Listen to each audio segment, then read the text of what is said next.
নমস্কার, দেখছেন ইসিসিএন খবর। আপনাদের সাথে আমি কোয়েল। শুনতেই হেডলাইন্স।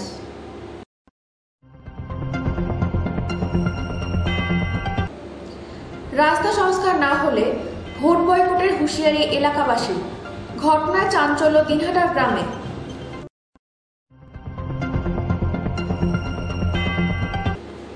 কোচবিহারের শীতলকুচি এলাকায় নির্বাচনী জনসভায় শুভেন্দু অধিকারী।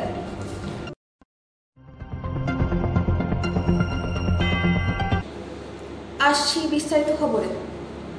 রাস্তা সংস্কার না হলে ভোট বয়কটের হুঁশিয়ারি এলাকাবাসীর। ঘটনায় চাঞ্চল্য দিনহাটার গ্রামে। ছোট আটিয়াবাড়ি এলাকায় দীর্ঘদিন ধরে বেহাল রাস্তা। রাস্তা সংস্কার না হলে ভোট বয়কটের হুঁশিয়ারি এলাকার বাসিন্দাদের। সোমবার সকাল থেকে এলাকায় বিক্ষোভ দেখিয়ে এলাকার বাসিন্দারা জানান, ভোটে নাকি রাস্তা সংস্কার না হলে কেউ ভোট দেবেন না। দিনহাটা 1 ব্লকের ভিলেজ 2 গ্রাম পঞ্চায়েতের ছোট আটিয়াবাড়ি এলাকায় দীর্ঘদিন ধরে রাস্তার বেহাল অবস্থা, এমনটাই অভিযোগ স্থানীয়দের। গোটা রাস্তায় অল্প বৃষ্টিতে কাদায় পরিপূর্ণ হয়ে যায়, যার ফলে সেখানে চলাচল করতে গেলে সমস্যায় পড়তে হয় স্থানীয়দের। শুধু তাই নয়, গর্ভবতী মহিলা থেকে শুরু করে চিকিৎসা করাতে যাওয়া বিভিন্ন রোগীদের সমস্যায় পড়তে হয়, এবং যদি কোনো গাড়ি সেই এলাকায় প্রবেশ করে তাহলে সেক্ষেত্রে চূড়ান্ত সমস্যায় পড়তে হয় গাড়ি চালকদের, এমনটাই অভিযোগ স্থানীয় বাসিন্দাদের। বিষয়টি নিয়ে তারা স্থানীয় প্রশাসনকে জানালেও কোনোরকম সুরাহা হয়নি বলে অভিযোগ গ্রামবাসীদের। সামনে লোকসভা নির্বাচন আগামী 19শে এপ্রিল। তার আগে রাস্তা সংস্কার দাবিতে পথে নেমেছে স্থানীয় এলাকার মহিলারা। তাদের একটাই দাবি, যদি লোকসভা নির্বাচনের আগে রাস্তা সংস্কার করে দেওয়া হয় তাহলে তারা ভোট দেবেন, নয়তো ভোট বয়কট করবেন তারা। এদিকে এলাকায় বিক্ষোভের পাশাপাশি দিনহাটার সাহেবগঞ্জ রাজ্য সড়ক অবরোধ করেন এলাকার মহিলারা। তাদের দাবি, অবিলম্বে রাস্তা সংস্কার করতে হবে, না হলে তারা তাদের আন্দোলন চালিয়ে যাবেন। এরপরে দিনহাটা থানার পুলিশ পৌঁছে আন্দোলনকারীদের সাথে কথা বলার পর পুলিশের আশ্বাসে উঠে যায় অবরোধ। অভিযোগ রাস্তা চাই। এই রাস্তা মাপি নিয়ে গেছে উদেন ঘ একবার 7 বার মাপি নিয়েছে, ফটো করে নিয়েছে রাস্তা হবে, কিন্তু এখনো তো হইতেছে না। এখন আমি তো বুড়ে মানুষ, আমি যদি ডাক্তারখানা যাই তাইলে কালে রাস্তায় 3-4 বার উল্টি পড়ি। তাহলে এই রাস্তা পোয়াতি মানুষ, ডেলিভারি মানুষ নিয়ে যাওয়া যায় না, অ্যাম্বুলেন্স ফোন করলে আসে না। একটা রুগী, অসুস্থ রুগী, অখন তখন ডাক্তার কল করবেন, ডাক্তার আসবে না, নিয়ে যাওয়া যাবে না, ভ্যানওয়ালা টোটোওয়ালা কেউ আসবে না, সবাই একটা একজোট না, ও রাস্তায় যাব না। তাহলে কালে এই জায়গার মানুষ কি মরবে? ছাত্র ছাত্রী স্কুল করতে পারে না। হ্যাঁ, টাউনের বগলত বাড়ি, ইয়ের মধ্যে এই যে সেনমারি স্কুল যেতে পারে না, এই যে সাউদের স্কুলে আসতে পারে না, ছাত্র ছাত্রী বন্ধ, কাদার জন্য আসি না। তাইলে এলা সব পড়াশোনা কেমন করিয়ে হবে? এখন রাস্তা চাই, আর পাবলিক কিভাবে বাঁচিবে সেটা চাই নাকি? ভোটের আগে তো চাই, আর তাছাড়া ভোট বন্ধ থাকবে তো, ভোট একদম বন্ধ থাকবে। অফিসারের গাড়ি উল্টি পড়ে, এইভাবে উল্টি পড়ে, বুথ বন্ধ করে ওটা কওয়া যাবার নয়। হলেশ্বরী বর্মন, ছোট আটিয়া বাড়ি। আমাদের অভিযোগ রাস্তা নিয়ে, রাস্তা দিয়ে চলাফেরা করা খুব অসম্ভব। আর কতদিন এভাবে চলে মানুষ? আজকে সে কতদিন থেকে রাস্তা ঠিক হওয়া, কিন্তু অনেকবার ফটো করে নিয়ে গেছে, মাপি গেছে, রাস্তা স্যাংশন হয়েছে, কিন্তু শুধু এটি কথাই বলে যে রাস্তা স্যাংশন হয়েছে, কিন্তু রাস্তা তো হয় না, রাস্তা হয় না। এটাই আমাদের অভিযোগ। আমাদের ভোটের আগে আমার রাস্তা কমপ্লিট চাই, ক্লিয়ার চাই। রাস্তা যদি কমপ্লিট না করতে পারে ভোট এখানকার কেউ দিবে না, এলাকাবাসী ভোট বন্ধ রাখবে, কেউ দিবে না ভোট। না, স্থানীয় প্রশাসনকে জানাই নাই, তবে এখন জানাবো। যদি না হয় তখন যেখানে যাওয়া লাগবে সেখানে যাবো, জানাবো। দরকার পড়লে ভিডিও যাবো, সবখানে যাবো। এখন রাস্তার জন্য যেখানে যেতে লাগবে আমি সেখানে যাবো।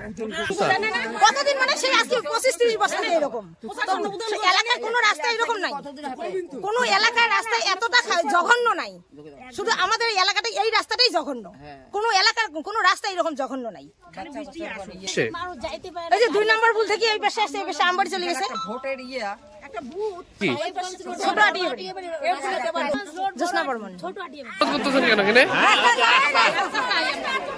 কি সমস্যা হয়েছে আপনাদের? ইসিসিএন খবর, দিনহাটা। কোচবিহারের শীতলকুচি এলাকায় নির্বাচনী জনসভায় শুভেন্দু অধিকারী। আপনারা কি আনন্দ বর্মনের মৃত্যুর ঘটনা ভুলে গেছেন? 2021 সালের বিধানসভা নির্বাচনে শীতলকুচি কাণ্ডের স্মৃতি উস্কে দিয়ে শীতলকুচির মাটিতে দাঁড়িয়ে কেন্দ্রীয় স্বরাষ্ট্র প্রতিমন্ত্রী তথা কোচবিহার লোকসভা কেন্দ্রের বিজেপি প্রার্থী নিশীথ প্রামাণিকের হয়ে নির্বাচনী প্রচার শুরু করলেন বিরোধী দলনেতা শুভেন্দু অধিকারী। এদিন বিকেলে শীতলকুচি সভামঞ্চ থেকে তিনি তৃণমূল কংগ্রেসকে চোর আখ্যা দিয়ে বলেন, কোচবিহারের একটি ভাওয়াইয়া গান আছে, ফান্দে পড়িয়া বকা কান্দে রে। এই গানের প্রকৃত অর্থ একমাত্র পিসি বলতে পারবে। তিনি আরো বলেন, তৃণমূল কংগ্রেসের যত নেতা মন্ত্রী বর্তমানে বিচারাধীন হিসেবে রয়েছেন তার কারণে পিসির মন খারাপ, তাই তার আজকাল ভাওয়াইয়া গানের সেই বগার অবস্থা হয়েছে। এদিন সবাই মঞ্চ থেকে স্লোগান তোলেন, এইবার 400 বার, আরো একবার মোদী সরকার। তারপরে 12 তারিখে আমি আসছি, আবার আসছি, দিন হাটাতে দেখা হবে, দিন হাটাতে দেখা হবে। ওই গুন্ডা পোস্টপল ভায়োলেন্স কথা দিয়ে গেলাম, আমাকে বিশ্বাস করেন তো? বিশ্বাস করেন তো? বিরোধী দলের থেকে এদের চাকরি চুরি ধরেছি, বিশ্বাস করেন তো? রেশন চুরি ধরেছি, বিশ্বাস করেন তো? তাহলে আপনারা বিশ্বাস রাখুন। 21-এর পরে যে অত্যাচার শীতলকুচিতে, মাথা ভাঙাতে, দিন হাটাতে এরা করেছে, বিজেপি সরকার এলে সুদে আসলে শুধু তুলব নয়, দণ্ড সুদ সহ হিসাব মিটাবো। একটা কথা, পুলিশকে এই জেলার এসপি এবং ডিএম দুটোই তৃণমূলের কালোয়ার। তৃণমূল বলে কিছু নেই, লড়াই হচ্ছে নির্বাচনে। একদিকে জনতা মানে বিজেপি, আর একদিকে তোলামূলের পিসির পুলিশ। এবারের ভোট পঞ্চায়েতের মতো হবে না, সব বুথে 6 জন করে কেন্দ্রীয় নিরাপত্তা বাহিনী থাকবে। আপনারা 17 তারিখ রামনবমী পালন করার পরে সন্ধ্যে 6টার পরে মেশিন সিল হয়ে স্ট্রং রুমে যাওয়া পর্যন্ত একটা গুন্ডা যদি রাস্তায় থাকে, নিশীথ প্রামাণিক, সুকুমার রায়, সুশীল বর্মন, বরেন বর্মন, অভিজিৎ বর্মন, হেমবাবুদের মাধ্যমে আমাদের জানাবেন। সোজা যদি না করে দিতে পেরেছি, আমরা মোদিজির সিপাহী নয়। আপনার ভোট আপনি দেবেন, সব বুথে ওয়েব ক্যামেরা থাকবে, দিল্লির নজর থাকবে। এইবার নির্বাচন হবে এবং মানুষের ভোটে আমরা পশ্চিমবঙ্গ থেকে এই দুর্নীতিগ্রস্ত পার্টিকে শেষ করব। রাষ্ট্রবাদী সংখ্যালঘুরা ঈদের শুভেচ্ছা জানিয়ে একটা কথাই বললাম, তৃণমূল আপনাদের ব্যবহার করে। না পেয়েছেন মোদিজির পাঠানো শৌচালয়, না পেয়েছেন মোদিজির পাঠানো আবাস, না পেয়েছেন পিএম কিষাণ সম্মান নিধি, না পেয়েছেন উজালার গ্যাস, না পেয়েছেন অটল পেনশন যোজনা, না চালু করেছে আয়ুষ্মান ভারত। আপনাদের মমতা ব্যানার্জি তেজপাতা বলে মনে করে, তরকারিতে লাগে কিন্তু খাওয়া যায় না। তাই দয়া করে এদের হাতে ব্যবহার হবেন না। মাহফুজা খাতুন মহোদয়া সঠিকভাবে তার বক্তব্যে আপনাদেরকে বলে গেছে। তুফানগঞ্জে যাব, 12 তারিখে আবার দেখা হবে, 4 তারিখে আবির খেলবেন, আর 17 তারিখে জয় শ্রীরামের নামে গোটা কোচবিহার ভরিয়ে দেবেন। আমাদের ভগবান রামচন্দ্র। সংখ্যালঘুরা আপনারা ভয় পাবেন না, আপনাদের জন্য জয় শ্রীরাম নয়, আপনাদের জন্য রাম রাজ্য। রাম রাজ্য মানে মাথায় ছাদ, পেটে ভাত, হাতে কাজ, সুশাসন, সুরক্ষা। এটাই আমাদের নীতি। আমরা সকলের জন্য এই কাজ করতে চাই। আসুন সবাই মিলে এই দুর্নীতিগ্রস্ত, ভ্রষ্টাচারী, পরিবারবাদী, তোষণের মাস্টার পিসি ভাইপোর রাজত্বকে উৎখাত করে আমরা আগামী দিনে মোদিজিকে তৃতীয়বারের জন্য প্রধানমন্ত্রী, নিশীথ প্রামাণিককে দ্বিতীয়বারের জন্য দিল্লিতে পাঠিয়ে আমরা আগামী দিনে সোনার বাংলা গড়ার শপথ নিই। নিশীথ প্রামাণিকের কত নম্বর সিরিয়াল, ইভিএম এ কত নম্বর, 19 এপ্রিল ভোট দেবেন কোনখানে। এদিন নির্বাচনী প্রচার সভায় উপস্থিত ছিলেন প্রার্থী নিশীথ প্রামাণিক, জেলা বিজেপির সভাপতি সুকুমার রায় সহ অন্যান্য নেতৃত্ব এবং বিধায়করা। অত্যাচার চলেছে, আর একজন মহিলা মুখ্যমন্ত্রী হয়ে তিনি বলছেন ছোট ঘটনা। আর এই ঘটনা কে ঘটিয়েছিল? শেখ শাহজাহান নামক একজন নরপিশাচ। যখন শেখ শাহজাহানের তার গ্রেপ্তারের দাবিতে সন্দেশখালী থেকে শুরু করে সারা পশ্চিমবঙ্গের সাধারণ মানুষ রাস্তায় নেমেছিলেন, সাংবাদিক বন্ধুরা জিজ্ঞেস করেছিলেন শেখ শাহজাহানের ব্যাপারে মমতা বন্দ্যোপাধ্যায়। উনি বললেন শেখ শাহজাহান নাকি দুষ্টু ছেলে, যারা মায়েদের সম্ভ্রম লুট করছে, যারা মায়েদেরকে অপমানিত করছে, যারা তৃণমূল কংগ্রেসের পার্টি অফিসে ডেকে নিয়ে গিয়ে রাত 12টায় মায়েদের উপর অত্যাচার চালাচ্ছে, যে লোকটা অত্যাচার চালাচ্ছে মমতা বন্দ্যোপাধ্যায় বলছেন সে নাকি দুষ্টু ছেলে। মানে এক কথায় সমাজের চোখে যারা অপরাধী মমতা বন্দ্যোপাধ্যায়ের আশ্রয়ে তারা লালিত পালিত হচ্ছে, তৃণমূল কংগ্রেসের পতাকার নিচে তারা লালিত পালিত হচ্ছে।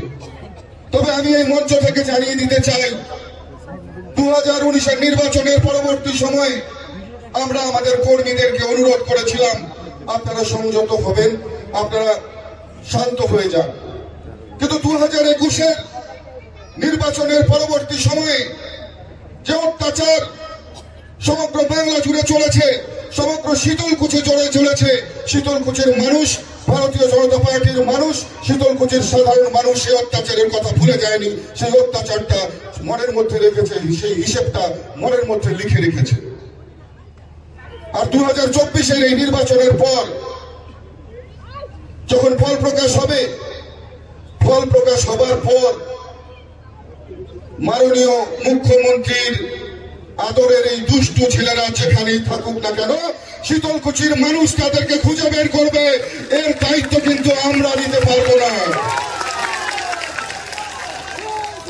কারণ ভারতীয় জনতা পার্টির যারা কর্মী, যারা সৈনিক, তারা আর কিছু পারুক বা না পারুক, তারা হিসেবটা কিন্তু গড়ায় গন্ডায় মেটাতে পারে, তারা কিন্তু হিসেব মেটাতে জানে।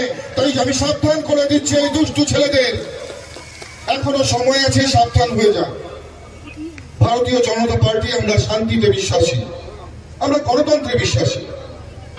গণতন্ত্রের এই উৎসবে সাধারণ মানুষ কাতারে কাতারে মানুষ গিয়ে সেই উৎসবকে মহোৎসবে পরিণত করবে, আমরা এতেই বিশ্বাস করি।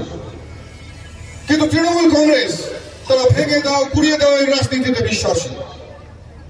তৃণমূল কংগ্রেস যখন সভা করে, কোথায় আমরা তো সেখানে গিয়ে তাদের সভায় বাদ সাধি না।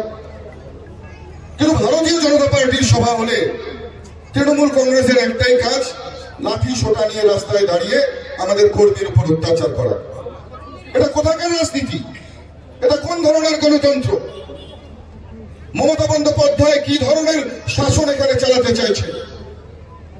আমি অত্যন্ত ব্যথিত যে বাংলায় দিন পরিবর্তনের আশা দেখে মমতা বন্দ্যোপাধ্যায় আজকে তার চেয়ারে বসেছেন, গদিতে বসেছেন, তিনি সেসব কথা ভুলে গিয়ে এক অত্যাচারী শাসকের রূপ নিয়ে সাধারণ মানুষের উপর অকথ্য অত্যাচার করে যাচ্ছেন দিনের পর দিন।